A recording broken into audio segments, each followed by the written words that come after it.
Oiê, sejam muito bem-vindos a mais um episódio do Original Cast, um podcast destinado principalmente a quem empreende no ramo de semijoias e acessórios ou deseja iniciar no ramo e tem dúvidas por onde começar. Meu nome é Juliana Manginelli, sou dona do Original Joias e vim trazer tudo que eu aprendi, errei, acertei e estudei nesses quase 20 anos que eu estou à frente da empresa. E o tema de hoje, eu trouxe um assunto um pouco mais técnico, que são as diferenças estruturais de uma joia, de uma semijoia e uma bijuteria. Porque eu entendo que quando nós vamos vender algum produto, nós temos a obrigação de sabermos tudo que contém naquela peça. O material pelo qual é produzido, qual é o banho daquela peça, qual é a pedra que é usada, o verniz, as camadas, tudo, gente. Porque além de o cliente querer perguntar, querer saber, é nossa obrigação, como lojista, informar o consumidor tudo que contém naquela peça. E esse tema é de extrema importância, porque eu já vi várias revendedoras vendendo um produto e anunciando outro, comprando semijoia e anunciando como bijuteria, ou comprando bijuteria e anunciando como semijoia. Joia ninguém confunde, né?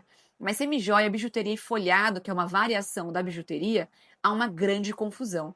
E quando tem essa confusão, o que acontece? Nós não conseguimos colocar o valor adequado de cada peça, porque a joia é um valor máximo, a semijoia é um degrau abaixo da joia e a bijuteria é um degrau abaixo da semijoia. Então cada um tem seu valor. Então vocês saberem o que estão vendendo é de extrema importância. Vou misturar um pouco de história com a estrutura de cada peça, porque entender como elas surgiram, de onde vieram, o que elas representam, muda muito a forma como você enxerga o que você vende, você valoriza ainda mais o seu produto.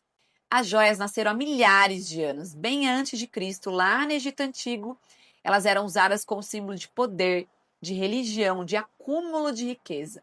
Joia sempre representou muito status. Elas eram usadas como símbolo de poder, porque realmente quem tinha muito dinheiro era muito importante, que podia usar aquelas joias maravilhosas, com aquelas pedras preciosas, aquela coisa magnífica que a gente vê até hoje nos livros. Uma joia, ela já é produzida com metal nobre, é o ouro derretido, é a prata derretida, porém os metais derretidos por si só são muito moles. Não tem como fabricar uma joia só com o metal derretido. Por isso que a gente mistura com outras ligas metálicas para ter a maleabilidade correta para poder fabricar uma joia. Mas assim, essas ligas metálicas, gente, ela não altera em nada a estrutura da joia, ela continua sendo uma joia pura. E uma outra característica é que as joias levam pedras preciosas. Ou é o diamante, ou são as gemas naturais, as gemas sintéticas que também são preciosas. Então, as duas características é o metal nobre e mais as pedras preciosas. E no mesmo tanto de tempo que já existem as joias, também existem as bijuterias, que são as cópias das joias. Naquela época, quem não tinha condição ou não tinha o poder necessário para ter uma joia, tinha a alternativa de usar as bijuterias, que eram peças com outros materiais, com pedras que não eram preciosas. Era uma alternativa para quem queria usar adorno, mas não tinha condição ou o status necessário para poder usar uma joia. Mas foi entre o século XVIII e XIX que as bijuterias ganharam força, quando o inventor George Frederick Strass inventou cristais que pareciam muito com diamantes. Então acabou popularizando esse mercado porque as pessoas começaram a associar bijuterias com acessórios de moda rápida. E já a bijuteria tem uma estrutura muito mais simples. Ela é fabricada em material que não é nobre, é uma base metálica muito simples, ou até plástico, muitas vezes, que é o famoso ABS, que é um plástico destinado para a fabricação de acessórios mesmo, e não leva camadas de banho.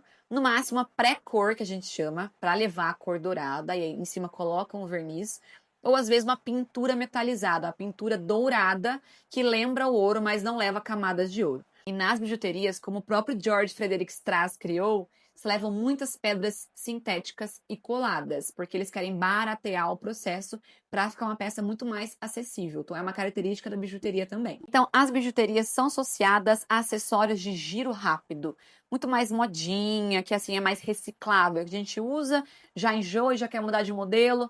Então, a bijuteria é mais destinada para esse tipo de público. E por último, as semijoias nasceram muito depois, só no século XX e após a Revolução Industrial. As mulheres começaram a ganhar mais, a viver melhor e elas queriam investir em peças de qualidade. Porém, não tinham ainda o poder aquisitivo de investir em joias.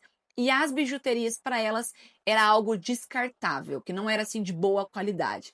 Então, nasceu já aí uma necessidade de ter um produto meio termo entre a joia e a bijuteria.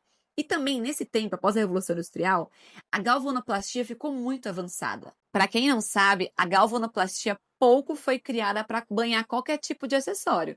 Ela foi criada para pintar peças de carro, componentes elétricos, fechadura, componentes médicos, relógio, enfim, uma variedade de produtos, mas que não eram semijoias.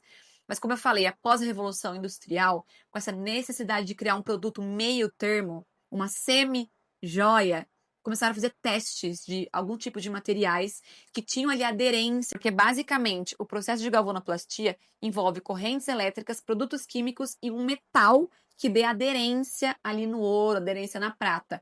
Não é qualquer metal que consegue receber banho, viu, gente? Tem que ser o metal certo que vai ali fazer toda a eletrólise e aderir o metal, vai grudar o metal na peça. Então, fazendo testes, eles chegaram em alguns metais que teriam essa aderência, que é o latão, o cobre e algumas outras ligas metálicas. As semijoias não levam pedras nobres como um diamante ou gemas preciosas. Não é da característica da peça, porque ela tem que ser uma peça um pouco mais em conta que uma joia. Mas leva, sim, pedras de alto escalão, como a zircônia, a moissanite, aí que chegou com tudo, que são pedras bem parecidas com um diamante, mas não é no mesmo nível. Mas, como eu disse, a semijoia sempre é um degrau abaixo da joia. Então, se o cliente não quer uma peça de ouro com um diamante, ele pode optar facilmente por uma peça banhada a ouro com uma zircônia. A beleza é a mesma. Obviamente, a qualidade e a durabilidade não é, mas a beleza é muito semelhante. Então, concluindo, uma semijoia, ela é produzida com um material nobre, ou é o latão ou cobre ou alguma outra liga metálica que dê aderência no banho. E ela é banhada com metal nobre, ela leva camadas de ouro, camadas de prata.